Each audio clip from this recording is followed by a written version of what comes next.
ॐ ह्रीं बकुलामुखी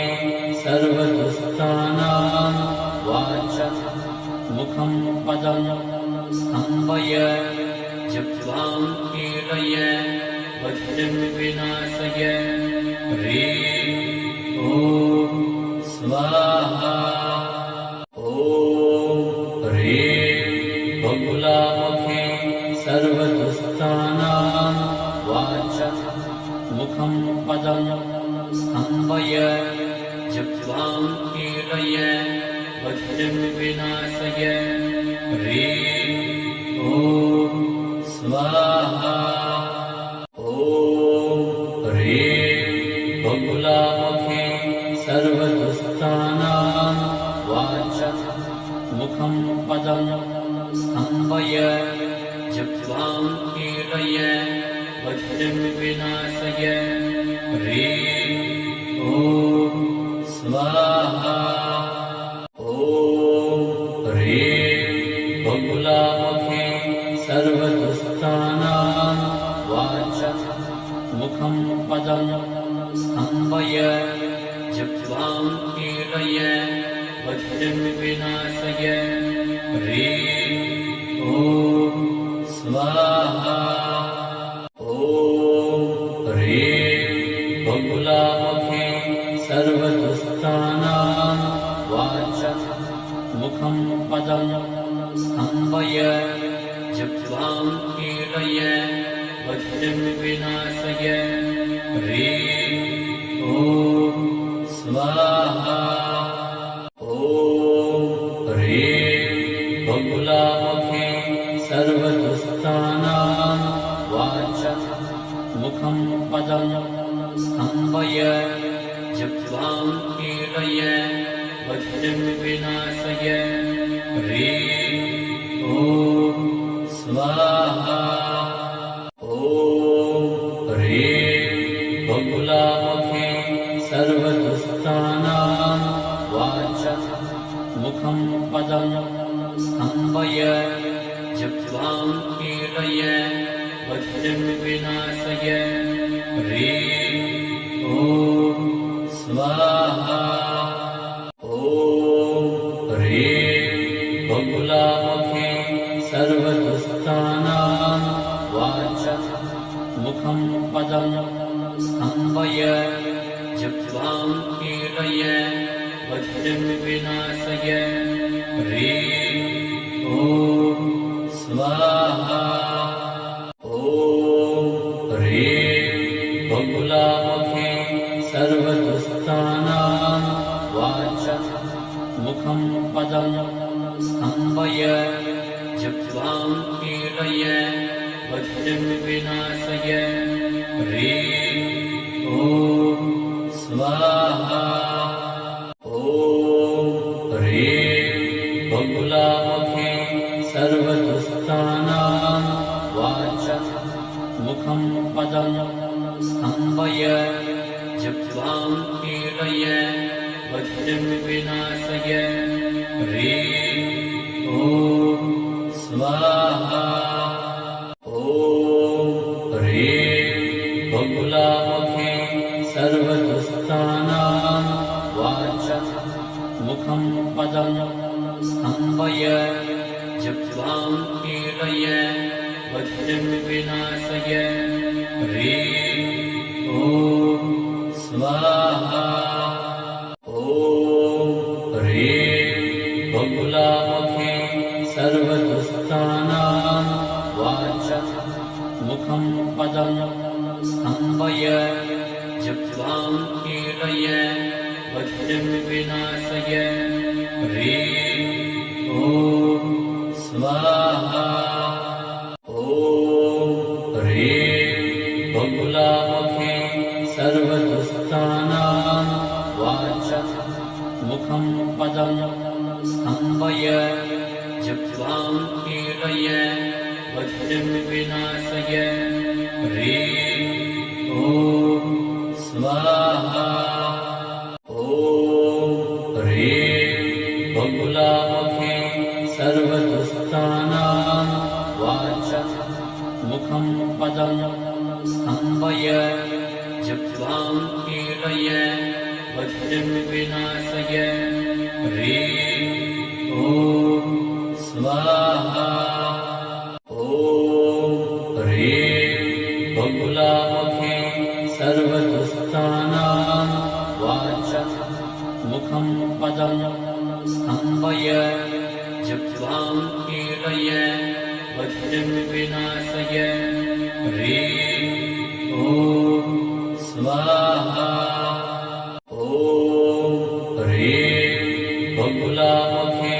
सर्वदुष्टानां वाचं मुखं पदं स्तम्भय जप्त्वां कीलय वज्रं विनाशय ह्रीं ॐ स्वाहा ॐ ह्रीं बकुलामुखे सर्वदुष्टानां वाचं मुखं पदं स्तम्भय जप्त्वां कीलय वज्रं विनाशय ह्रीं ॐ स्वाहा ॐ ह्रीं बकुलामुखे सर्वदुष्टानां वाचं मुखं पदं स्तम्भय जप्त्वां कीलय वज्रं विनाशय ह्रीं ॐ स्वाहा ॐ ह्रीं बकुलामुखे सर्वदुष्टानां वाचं मुखं पदं स्तम्भय जप्त्वां कीलय वज्रं विनाशय ह्रीं ॐ स्वाहा ॐ ह्रीं बकुलामुखे सर्वदुष्टानां वाचं मुखं पदं स्तम्भय जप्त्वां कीलय वज्रं विनाशय ह्रीं ॐ स्वाहा ॐ ह्रीं बकुलामुखे सर्वदुष्टानां वाचं मुखं पदं स्तम्भय जप्त्वां कीलय वज्रं विनाशय ह्रीं ॐ स्वाहा ॐ ह्रीं बकुलामुखे सर्वदुष्टानां वाचं मुखं पदं स्तम्भय जप्त्वां कीलय वज्रं विनाशय ह्रीं ॐ स्वाहा ॐ ह्रीं बकुलामुखे सर्वदुष्टानां वाचं मुखं पदं स्तम्भय जप्त्वां कीलय वज्रं विनाशय ह्रीं ॐ स्वाहा ॐ ह्रीं बकुलामुखे सर्वदुष्टानां वाचं मुखं पदं स्तम्भय जप्त्वां कीलय वज्रं विनाशय ह्रीं ॐ स्वाहा ॐ ह्रीं बकुलामुखे सर्वदुष्टानां वाचं मुखं पदं स्तम्भय जप्त्वां कीलय वज्रं विनाशय ह्रीं ॐ स्वाहा ॐ ह्रीं बकुलामुखे सर्वदुष्टानां वाचं मुखं पदं स्तम्भय जप्त्वां कीलय वज्रं विनाशय ह्रीं ॐ स्वाहा ॐ ह्रीं बकुलामुखे सर्वदुष्टानां वाचं मुखं पदं स्तम्भय जप्त्वां कीलय वज्रं विनाशय ह्रीं ॐ स्वाहा ॐ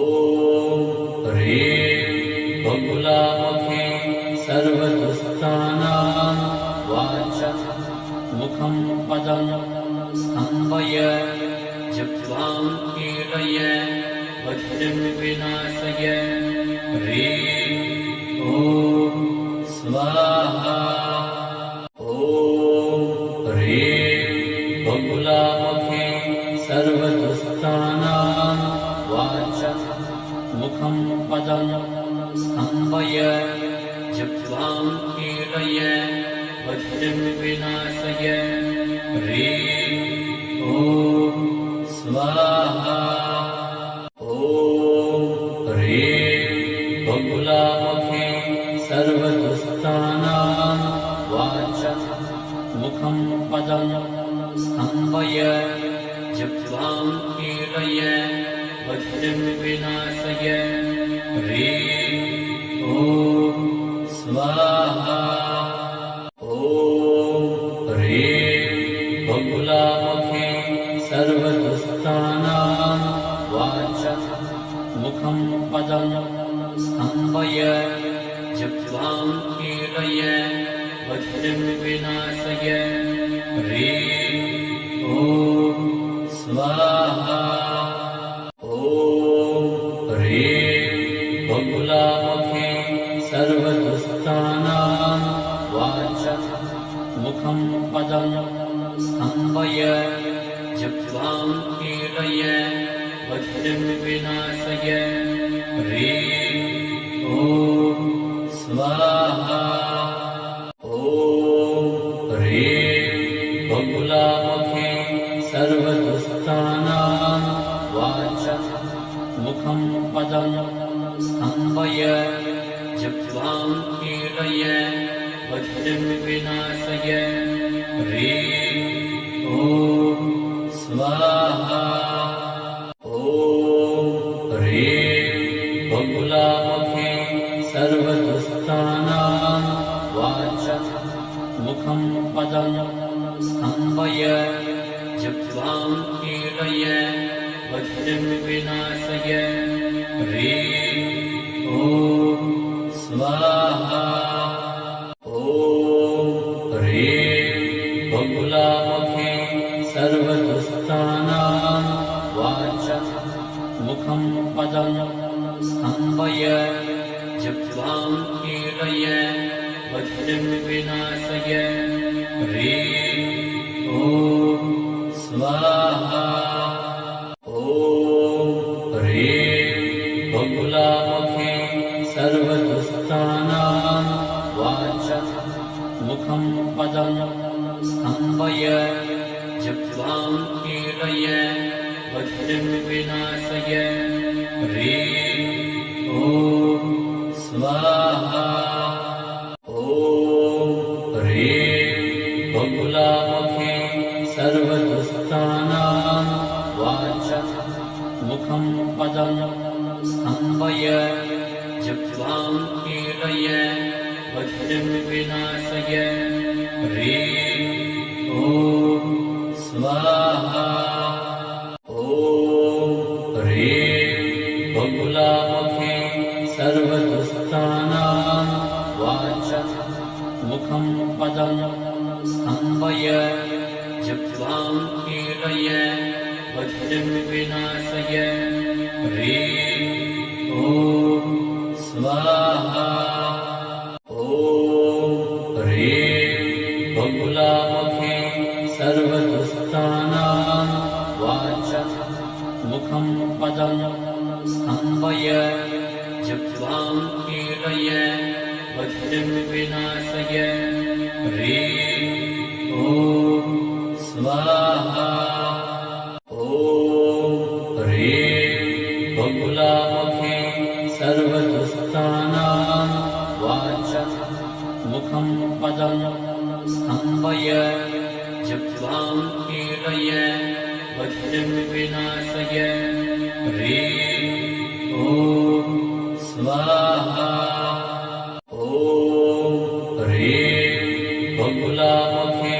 सर्वदुष्टानां वाचं मुखं पदं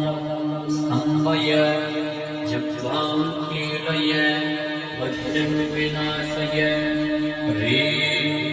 ॐ स्वाहा बकुलामुखे सर्वदुष्टानां वाचं मुखं पदं स्तम्भय जिह्वां कीलय वज्रं विनाशय ह्रीं ॐ स्वाहा ॐ ह्रीं बकुलामुखे सर्वदुष्टानां वाचं मुखं पदं स्तम्भय जिह्वां कीलय वज्रं विनाशय ह्रीं ॐ स्वाहा ॐ ह्रीं बकुलामुखे सर्वदुष्टानां वाचं मुखं पदं स्तम्भय जिह्वां कीलय वज्रं विनाशय ह्रीं ॐ स्वाहा ॐ ह्रीं बकुलामुखे सर्वदुष्टानां वाचं मुखं पदं स्तम्भय जिह्वां कीलय वज्रं विनाशय ह्रीं ॐ स्वाहा ॐ ह्रीं बकुलामुखे सर्वदुष्टानां वाचं मुखं पदं स्तम्भय जिह्वां कीलय वज्रं विनाशय ह्रीं ॐ स्वाहा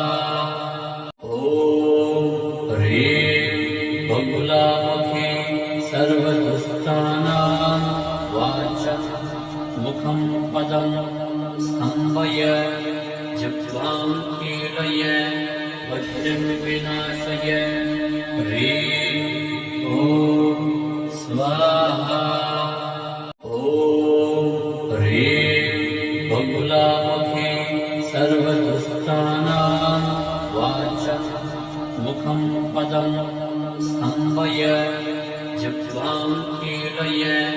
वज्रं विनाशय ह्रीं ॐ स्वाहा ॐ ह्रीं बकुलामुखे सर्वदुष्टानां वाचं मुखं पदं स्तम्भय जिह्वां कीलय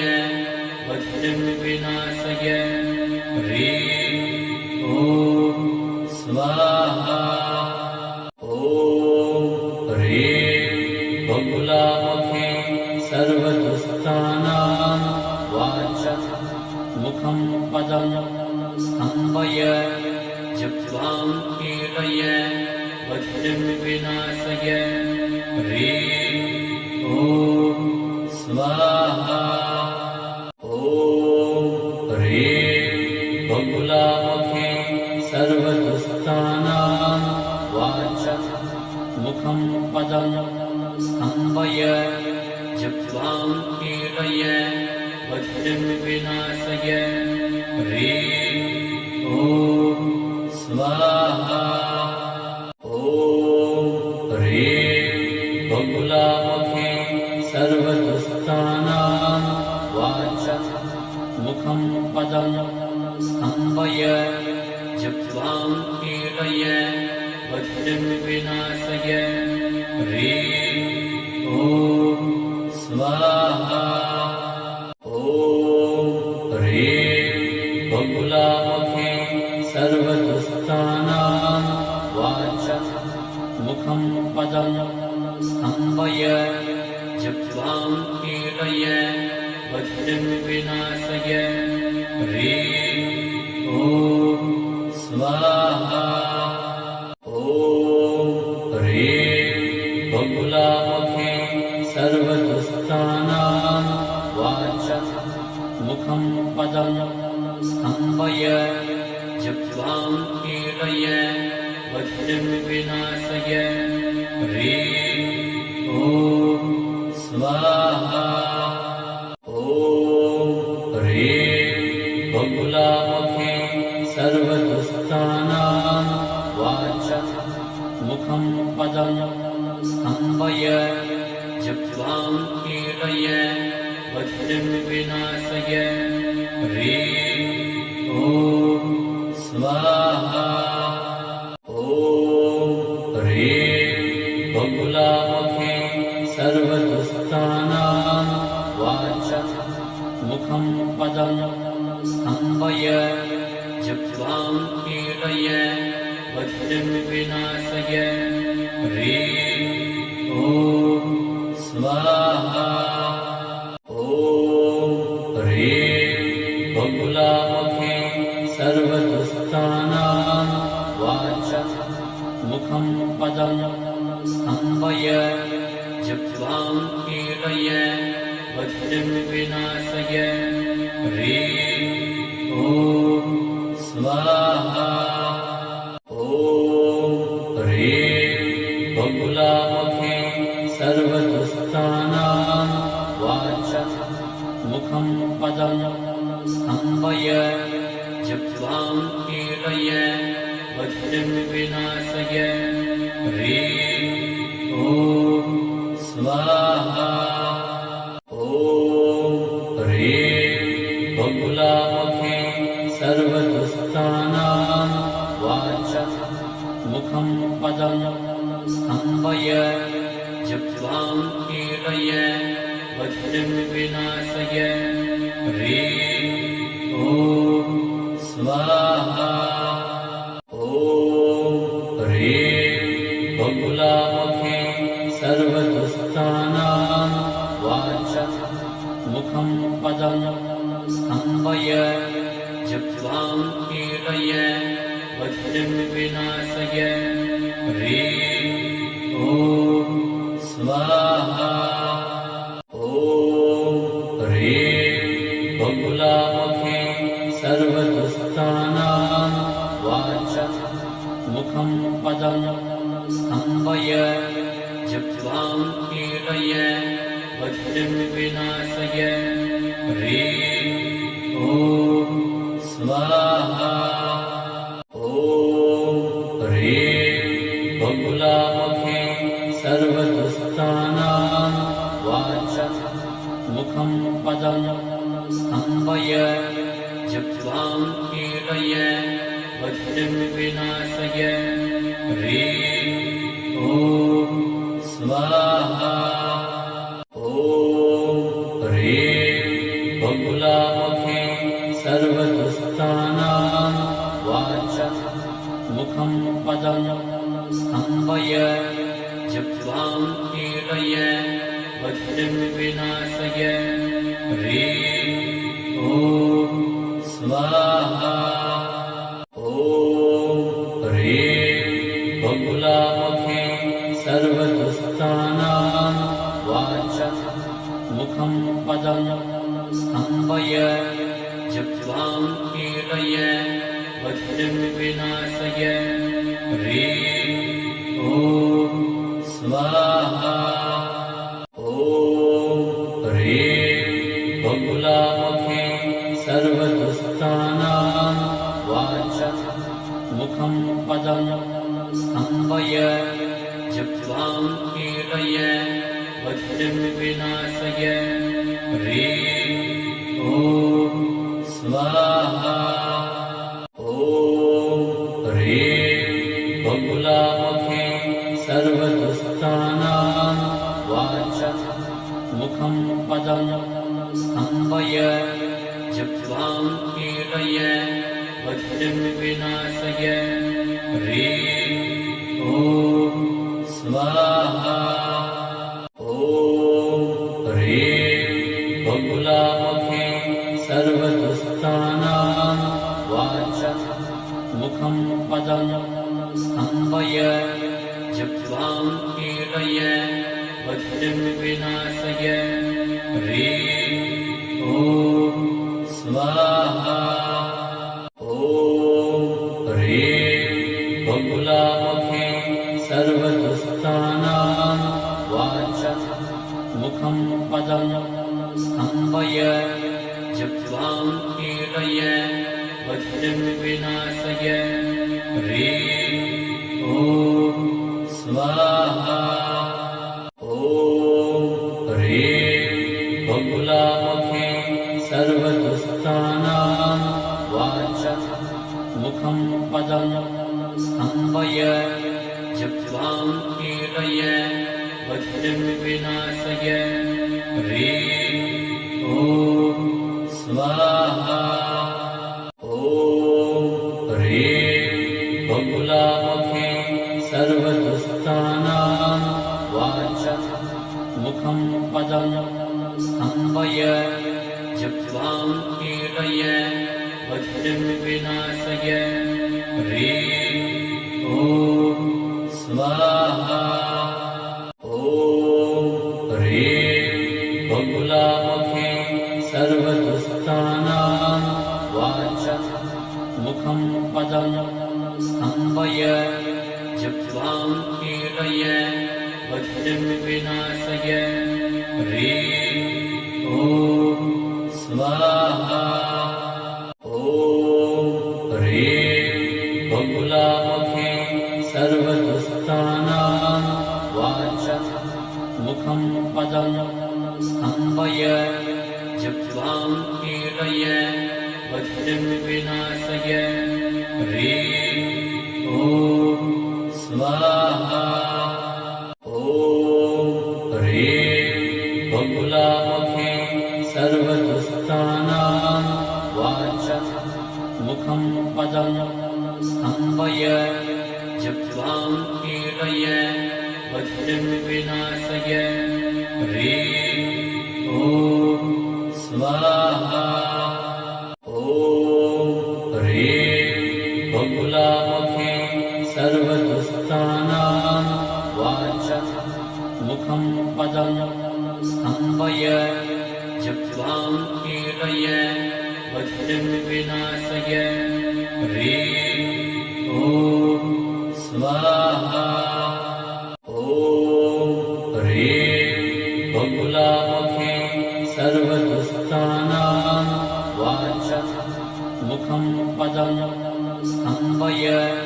जिह्वां कीलय बुद्धिं विनाशय ह्रीं ॐ स्वाहा ॐ ह्रीं बकुलामुखी सर्वदुष्टानां वाचं मुखं पदं स्तम्भय जिह्वां कीलय बुद्धिं विनाशय ह्रीं ॐ स्वाहा ॐ ह्रीं बकुलामुखी सर्वदुष्टानां वाचं मुखं पदं स्तम्भय जिह्वां कीलय बुद्धिं विनाशय ह्रीं ॐ स्वाहा ॐ ह्रीं बकुलामुखी सर्वदुष्टानां वाचं मुखं पदं स्तम्भय जिह्वां कीलय बुद्धिं विनाशय ह्रीं ॐ स्वाहा ॐ ह्रीं बकुलामुखी सर्वदुष्टानां वाचं मुखं पदं स्तम्भय जिह्वां कीलय बुद्धिं विनाशय ह्रीं ॐ स्वाहा ॐ ह्रीं बकुलामुखी सर्वदुष्टानां वाचं मुखं पदं स्तम्भय जिह्वां कीलय बुद्धिं विनाशय ह्रीं ॐ स्वाहा ॐ ह्रीं बकुलामुखी सर्वदुष्टानां वाचं मुखं पदं स्तम्भय जिह्वां कीलय बुद्धिं विनाशय ह्रीं ॐ स्वाहा ॐ ह्रीं बकुलामुखी सर्वदुष्टानां वाचं मुखं पदं स्तम्भय जिह्वां कीलय बुद्धिं विनाशय ह्रीं ॐ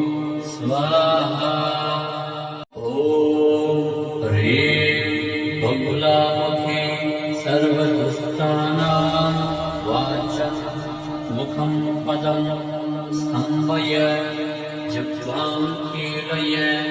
वज्रं विनाशय ह्रीं ॐ स्वाहा ॐ ह्रीं बकुलामुखे सर्वदुष्टानां वाचः मुखं पदं स्तम्भय जिह्वां कीलय वज्रं विनाशय ह्रीं ॐ स्वाहा ॐ ह्रीं बकुलामुखे सर्वदुष्टानां वाचः मुखं पदं स्तम्भय जिह्वां कीलय वज्रं विनाशय ह्रीं ॐ स्वाहा ॐ ह्रीं बकुलामुखे सर्वदुष्टानां वाचः मुखं पदं स्तम्भय जिह्वां कीलय वज्रं विनाशय ह्रीं ॐ स्वाहा ॐ ह्रीं बकुलामुखे सर्वदुष्टानां वाचः मुखं पदं स्तम्भय जिह्वां कीलय वज्रं विनाशय ह्रीं ॐ स्वाहा ॐ ह्रीं बकुलामुखे सर्वदुष्टानां वाचः मुखं पदं स्तम्भय जिह्वां कीलय वज्रं विनाशय ह्रीं ॐ स्वाहा ॐ ह्रीं बकुलामुखे सर्वदुष्टानां वाचः मुखं पदं स्तम्भय जिह्वां कीलय वज्रं विनाशय ह्रीं ॐ स्वाहा ॐ ह्रीं बकुलामुखे सर्वदुष्टानां वाचः मुखं पदं स्तम्भय जिह्वां कीलय वज्रं विनाशय ह्रीं ॐ स्वाहा ॐ ह्रीं बकुलामुखे सर्वदुष्टानां वाचः मुखं पदं स्तम्भय जिह्वां कीलय वज्रं विनाशय ह्रीं ॐ स्वाहा ॐ ह्रीं बकुलामुखे सर्वदुष्टानां वाचः मुखं पदं स्तम्भय जिह्वां कीलय वज्रं विनाशय ह्रीं ॐ स्वाहा ॐ ह्रीं बकुलामुखे सर्वदुष्टानां वाचः मुखं पदं स्तम्भय जिह्वां कीलय वज्रं विनाशय ह्रीं ॐ स्वाहा ॐ ह्रीं बकुलामुखे सर्वदुष्टानां वाचः मुखं पदं स्तम्भय जिह्वां कीलय वज्रं विनाशय ह्रीं ॐ स्वाहा ॐ ह्रीं बकुलामुखे सर्वदुष्टानां वाचः मुखं पदं स्तम्भय जिह्वां कीलय वज्रं विनाशय ह्रीं ॐ स्वाहा ॐ ह्रीं बकुलामुखे सर्वदुष्टानां वाचः मुखं पदं स्तम्भय जिह्वां कीलय वज्रं विनाशय ह्रीं ॐ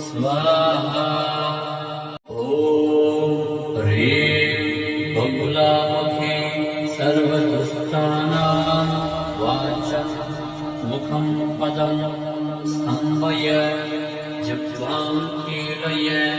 वज्रं विनाशय ह्रीं ॐ स्वाहा ॐ ह्रीं बकुलामुखे सर्वदुष्टानां वाचं मुखं पदं स्तम्भय जप्त्वां कीलय वज्रं विनाशय ह्रीं ॐ स्वाहा ॐ ह्रीं बकुलामुखे सर्वदुष्टानां वाचं मुखं पदं स्तम्भय जप्त्वां कीलय वज्रं विनाशय ह्रीं ॐ स्वाहा ॐ ह्रीं बकुलामुखे सर्वदुष्टानां वाचं मुखं पदं स्तम्भय जप्त्वां कीलय वज्रं विनाशय ह्रीं ॐ स्वाहा ॐ ह्रीं बकुलामुखे सर्वदुष्टानां वाचं मुखं पदं स्तम्भय जप्त्वां कीलय वज्रं विनाशय ह्रीं ॐ स्वाहा ॐ ह्रीं बकुलामुखे सर्वदुष्टानां वाचं मुखं पदं स्तम्भय जप्त्वां कीलय वज्रं विनाशय ह्रीं ॐ स्वाहा ॐ ह्रीं बकुलामुखे सर्वदुष्टानां वाचं मुखं पदं स्तम्भय जप्त्वां कीलय वज्रं विनाशय ह्रीं ॐ स्वाहा ॐ ह्रीं बकुलामुखे सर्वदुष्टानां वाचं मुखं पदं स्तम्भय जप्त्वां कीलय वज्रं विनाशय ह्रीं ॐ स्वाहा ॐ ह्रीं बकुलामुखे सर्वदुष्टानां वाचं मुखं पदं स्तम्भय जप्त्वां कीलय वज्रं विनाशय ह्रीं ॐ स्वाहा ॐ ह्रीं बकुलामुखे सर्वदुष्टानां वाचं मुखं पदं स्तम्भय जप्त्वां कीलय वज्रं विनाशय ह्रीं ॐ स्वाहा ॐ ह्रीं बकुलामुखे सर्वदुष्टानां वाचं मुखं पदं स्तम्भय जप्त्वां कीलय वज्रं विनाशय ह्रीं ॐ स्वाहा ॐ ह्रीं बकुलामुखे सर्वदुष्टानां वाचं मुखं पदं स्तम्भय जप्त्वां कीलय वज्रं विनाशय ह्रीं ॐ स्वाहा